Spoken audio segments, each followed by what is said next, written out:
Also here at the Trick Tools booth, we have Ron Covell putting on a little demonstration showing folks how to actually use this equipment to their benefit so that they can shape metal and do things for themselves. We're standing here next to some of the Lancaster Shrinker stretcher setups with his new design of depth stop on these things. So Ron, can you tell us a little bit about this idea? SEMA 2019 coverage is brought to you by the fine folks at Trick Tools, high-performance tools for fabricators and home of the no-junk guarantee. SEMA coverage is also brought to you by the folks at Sunex Tools, high-quality hand tools, shop equipment, and tool storage options at affordable prices. Links in the description down below. Sure, so the Lancaster Shrinkers are great. They're used to pull down the edges of metal generally, and very often you want to put the metal in full depth, which is 1 inch. That's as deep as you can go with this style shrinker. But there are certain cases where going a shallower depth is better.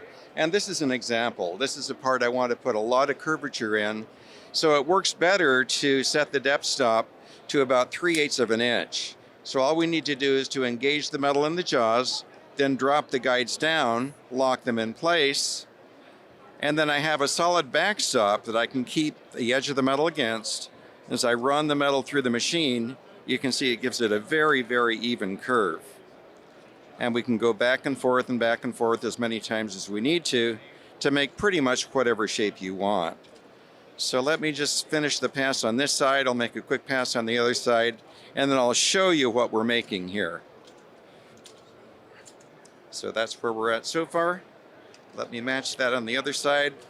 So we're just about finished with the second pass on the second side. So you can see how nicely that shapes the metal, but let me show you what we're making here. So this is something I shaped earlier, and you can see how closely we've achieved that shape.